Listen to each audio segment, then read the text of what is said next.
Thanks for coming on. Andy speaking on Wednesday 30th of July. Covering the English Championship on this video, and there's another table which I'm going to bring up which is really interesting. Somebody asked me about it, and with regards to ratings, and we're going to have a look at that in just a second. We'll cover a bit of this and then we'll have a look at it. And I just say I'll be back next Friday. On Friday we will cover 4 leagues in Scotland and Leagues 1 and League 2 this weekend, so it all gets underway Friday night. We've got Luton, Wimbledon in League 1, and we've got 2 divisions between those two last season, incidentally. And we've got the game I should be watching. Arbroath are at home to Ayr. I think it's Ayr. I'm sure it's Ayr. Yeah, so there's that. I've been watching Rangers actually just a minute ago, and against Panathinaikos, just to see. They look fairly fit. Don't look the worst side, I have to say, but we'll see. Right, let's talk about the Championship then. Ipswich top rated. They're rated 123. Got an 18.08% chance of winning it. We think they should be 9-2. They're 7-2. There's no value there. And as I put it here, I think it's a very tough division to call. They probably just about deserve to be the favourites, but my question are, where are the goals going to come from? When you look at what Birmingham have bought and got in attack, and when you look at what Ipswich have got in attack, I would rather be a layer than a backer of Ipswich. But I mean, they're there. They're there by default, really. I'm not overly positive on them, but they are top rated, and we're going to have a quick look at that table now before we go on with this. Right, this table is the leagues we've covered so far, the teams which are top rated, how far clear, and obviously where there's any value. As you can see, there's only one value bet, and that was Liverpool. Now, here, every division was won by a team rated in our top 4. So that's something to bear in mind. I'm not going to say we're experts or world leaders or anything like that, but obviously we don't count the Scottish Premiership because there's just absolutely 0 point in covering that. It's, for relegation purposes, there's a couple of teams I'm interested in. Winners, it's a non-entity. We've got the national leagues to go as well on here, but as I say, we're not going to be focusing on those so much this season. But as you can see, the 3 Scottish leagues, that was Peterhead, who was top rated, that won League 2. That was League 1, which won by Arbroath. They were 3rd in, and Falkirk were 3rd in. I had a good bet on Falkirk at 15-2. Liverpool won it. They were 3rd in. That was Birmingham. They were an absolute mile clear, weren't they, on figures? The biggest cert we've ever had in terms of outright winners. And Ipswich, that's the Championship. That was Leeds. We got the correct forecast there. We had Leeds top rated, Burnley second rated. I didn't look at the other forecasts actually, but I know that. So that is something just to bear in mind. That the overall ratings are fairly accurate. Obviously we're only interested in value, and sadly there isn't any with a lot of these, and also how far clear. Those wouldn't interest me. Those 3 certainly would. That is, not so sure. But I would be disappointed if Liverpool, East Kilbride and Inverness didn't win. Because all of them are, Liverpool are 148 clear, East Kilbride 124, Inverness 97 clear. I think all of these 3 ought to lag up. If we were talking about a horse race here, we'd say they got 2 stone in hand. Luton, I expect, but these 3 I'm not so sure on. And, you know, when you think 7-2, 7-4, 7-2, you know, they're 7-2 and 64 clear. They're 7-2 and 3 clear. You're not going to touch them, are you? They're 7-4, 9 clear. They're 97 clear and 7-4. There's been an absolute monster gamble on Inverness this week. They're as short as 5-4. I think they 11 to. They might go off 11-8, but there's been stacks of money for Inverness. East Kilbride are now odds on across the board. So Liverpool has shortened up as well. So all of these three have shortened. I'm not saying that's our money. I'm not saying that at all. But I told you I've had sizable bets on these. Would I back any of the? I wouldn't back any of them three. That I could be tempted, but I wouldn't want to back these others. I'm not so sure on the manager there. There's something. There's something about MK Dons and Ipswich. I don't know where the goal is going to come from, but all I'm saying is that, you know, the winners generally come from the top sort of four in our ratings. You know, we had three. That was Peterhead, Leeds and Birmingham. We had those three winners. They were clear top rated, but I don't know whether Leeds were clear top rated, but I know they were top rated. But anyway, so, you know, all I'm saying is with regards to ratings, it does sort of pay to concentrate on the, you know, the top four clubs maybe. Now, if that's the case here, we're saying the winner's coming from there. I don't think, I don't see them as winners. Absolutely not. I'm not convinced by this Will Still. Dibbling, they want to sell and they want the money, but Dibbling is a right homeboy. He went to Chelsea and had to come back. Chelsea released him to come back because he was homesick.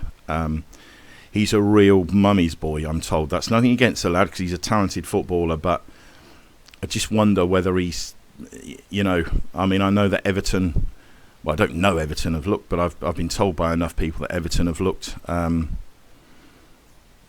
their transfer business is becoming a bit of a concern as well, as is Tottenham's. Tottenham's is laughable, but we'll come to that. But yeah, if we go by ratings, the winner's going to come from one of those four, as you know, you'd say that. Birmingham, I think the squad is. Do I think the squad's the best in the division? I think it's almost there. I mean, it's like I was reading. I don't even know why I bother reading the Racing and Football Outlook these days. But I think it was in there. They were going on about Birmingham. You know, although they won it by an absolute mile, that they didn't play like they were a great. They didn't need to. They played with a handbrake on all season. Chris Davis. Let me tell you something. I know all about Chris Davis. He's a methodical guy. He's not somebody that is going to want to score goal after goal. Birmingham get 1-0 up. He'd sooner try and see it out at 1-0. They get 2-0. He'll want them to kill the game. He's not somebody that is, well, let's go for it, lads. And it's like I was reading about this spat between Birmingham and Wrexham. I mean, it's not even up to the debate. Wrexham will never, ever, ever be the same size as Birmingham City. I think they're going to struggle hugely this season, Wrexham. I really do. I think this is a complete world apart from the previous leagues. You're in with serious size. The Championship is probably one of my favourite leagues to watch. I mean, I don't like Premiership football, as you know, but the Championship can be a real ding-dong affair, and it is hard to write anybody off. But again, I'd say history tells us the winner will probably come from there. Birmingham, I'm back in.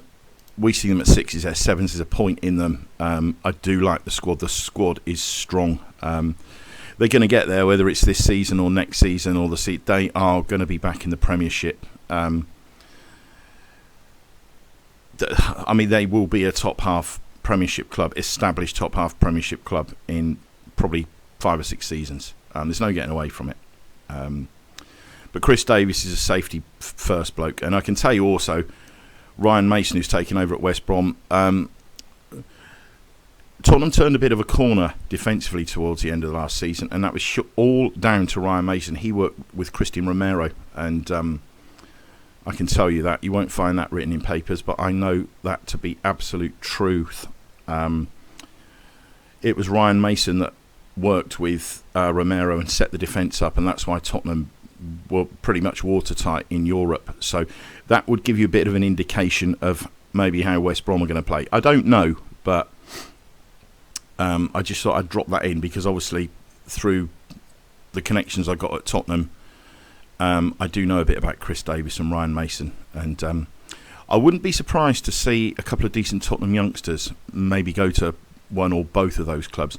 There's a guy at Tottenham called Mikey Moore. He's an absolute going to be a worldie.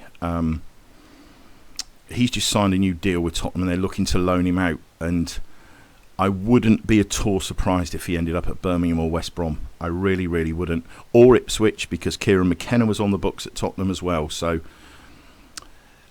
I mean, if I was the player, I would probably choose to go to Ipswich because I think Kieran McKenna is a fantastic coach. That's the plus part of Ipswich, I think, managing to hold on to him. And I can tell you now that he was high on Tottenham's list. They just didn't feel he was ready. But it wouldn't surprise me, after Thomas Frank, maybe Kieran McKenna gets the gig at Tottenham. But he's very, very highly thought of by the Tottenham board. And as I say, he got a good relationship with the club. Right, Southampton, I say I don't see it. The manager, I'm completely unsure of. I still think they lack numbers. I really do. We've got them in at 8, so they're 11-2. That's far too short. Leicester, 10-1. We see in their 14s. Do you know what? Marty Cifuentes is their manager. Apologies if I've pronounced that incorrectly. Spanish guy. I think they're hoping for a Maresca 2 type there. I can't comment. I'm not going to pass comment on the guy. But I think when you look at, again, sorry to bang on about this, but 2 Tottenham players that I sort of know a bit about, Harry Winks and Oliver Skipp.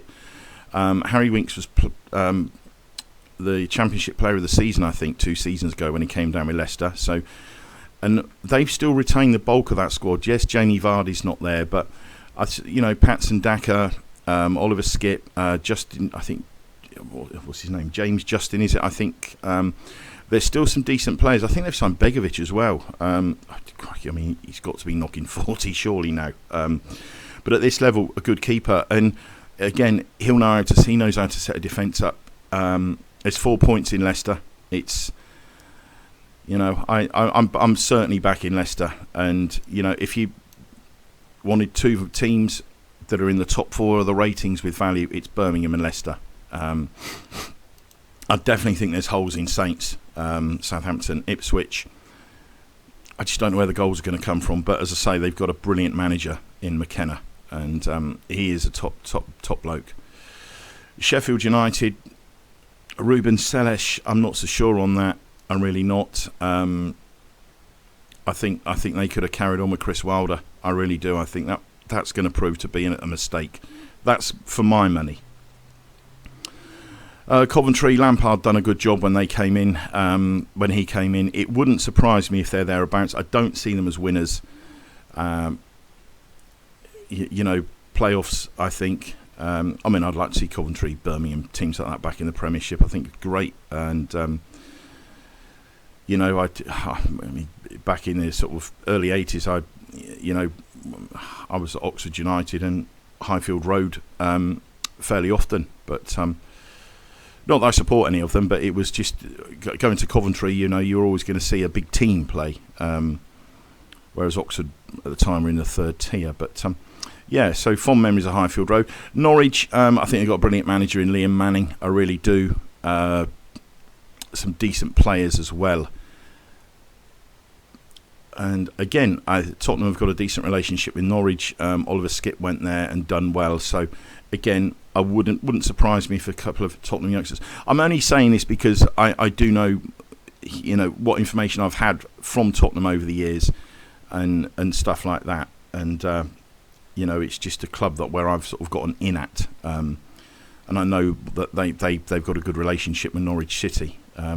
Incidentally, the guy who's taken over at Bristol City now, Liam Manning left Bristol City to go to Norwich. There's a guy there called Gerhard Struber. Now, I knew about him a couple of years ago because he basically won the league with Red Bull Salzburg in Austria, but he didn't finish the season out, and then somebody else came in and took over, and they basically got the glory. And he won Tier 2 last season with Cologne in Germany. So, this guy is absolutely no mug. And when someone sent me a text saying Gerhard Struber's taking over at Bristol City, I thought it was a wind-up at first. I thought, no, there's no way he's going to take a drop down to that level. But it's true. Gerhard Struber's in charge of Bristol City. It's going to be interesting to see. As I say, he's done well in Austria. He's done well in Germany. He's a very, very knowledgeable, clever bloke. I'm interested to see what they do, Bristol City. It could all go horribly wrong.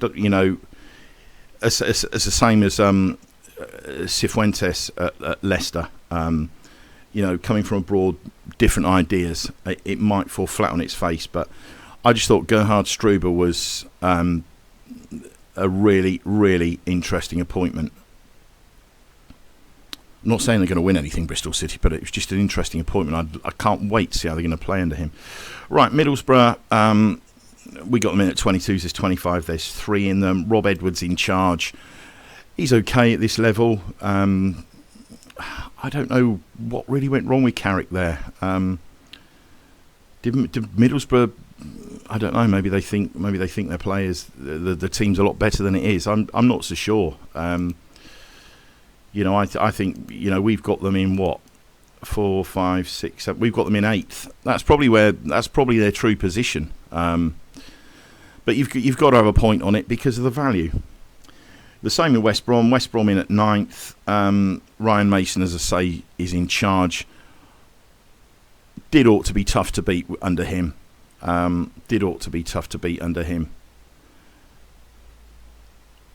think he's been highly touted up, and it's going to be interesting to see how he does. I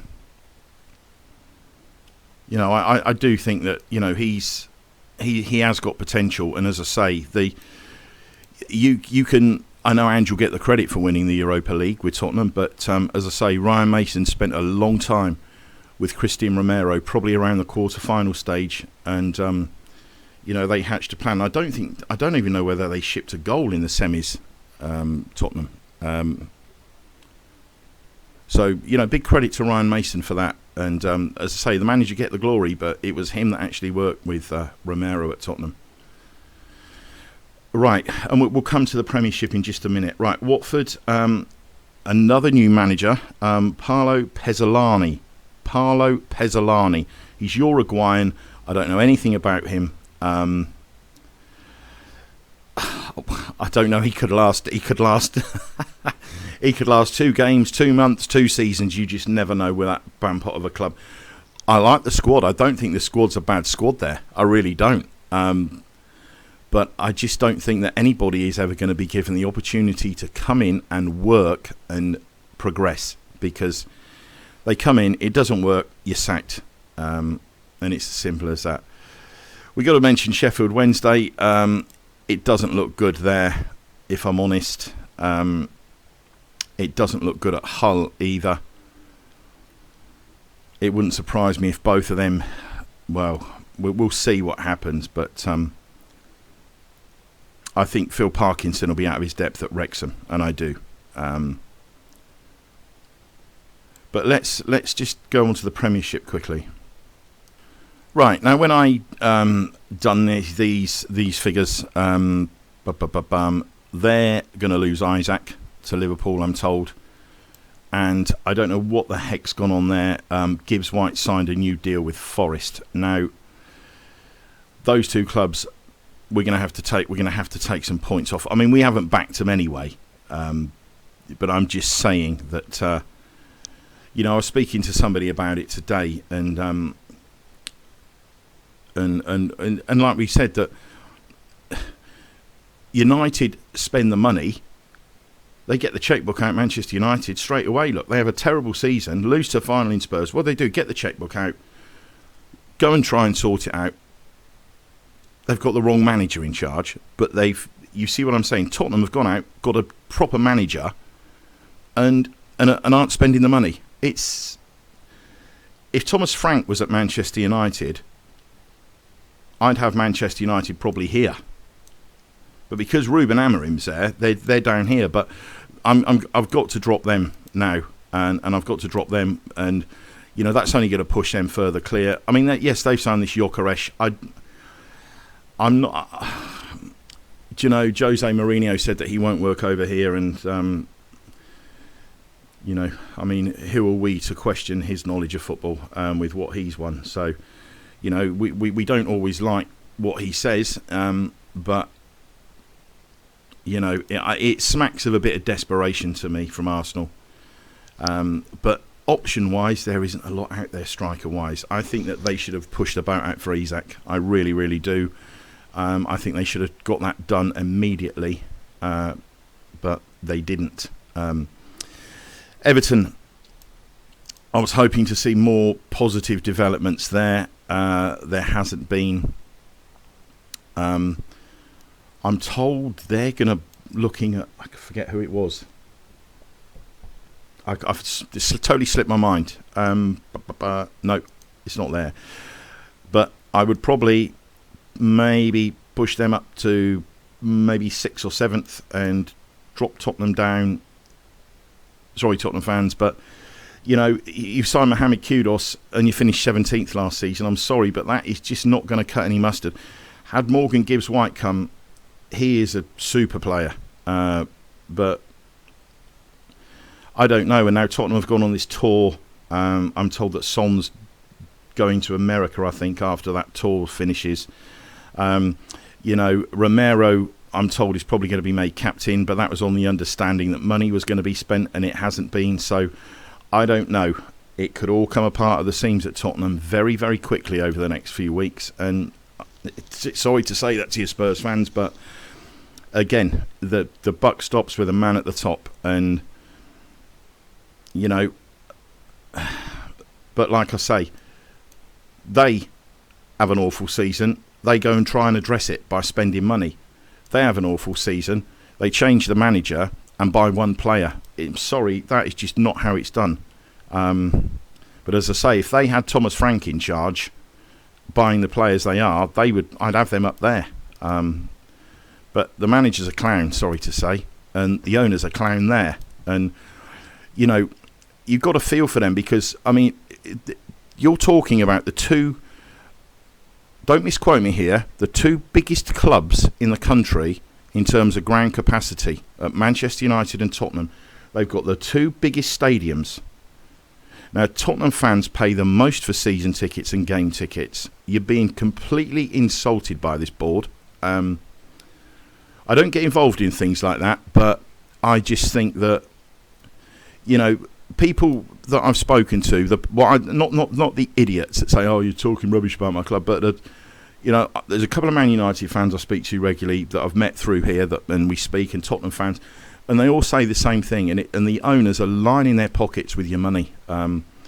Whereas, you look what these lot have gone and done. Well, I'm not saying about Newcastle. I mean, it's a lot that own Newcastle that want to buy Tottenham, but there's an £800 million discrepancy. And again, Tottenham have got nobody else to blame bar themselves, because to make something worthwhile, you've got to keep investing in it and to build it. And Tottenham think they've done enough, and it's now $4 billion, but now the Saudis see it at 3.2 after last season. So, and I was told Tottenham were going to spend 250 to 300 to try to bridge that 800 million to get the club back to the 4 billion mark. And as a business, that's what you do. But I don't understand it, and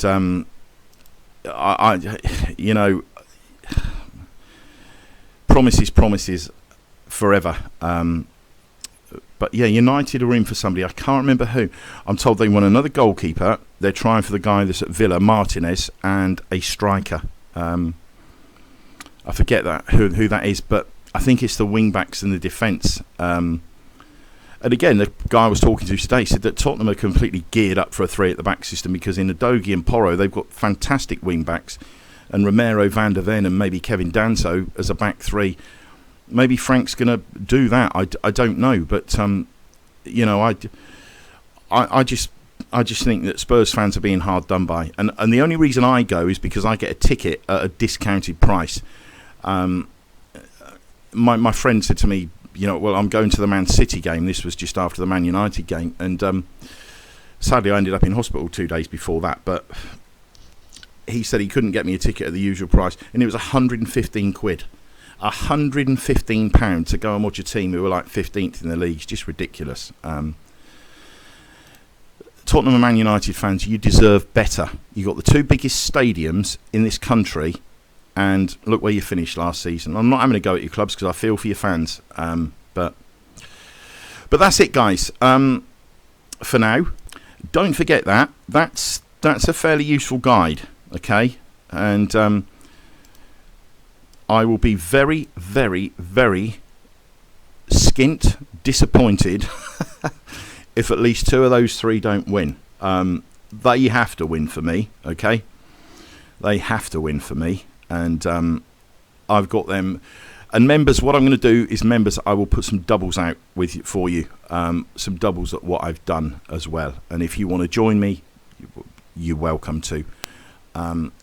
Some doubles and trebles and stuff, and how I perm things, and I'll show you what I've done, and whether you are interested or not, that remains to be seen. But I'm just going to show you sort of what I've done, and see if it's of any interest to you. But that's it, guys. Members bets will be out tomorrow night for the weekend, and we'll be back Friday with a video, the first video of the season. So that's it. Good luck. Bye for now.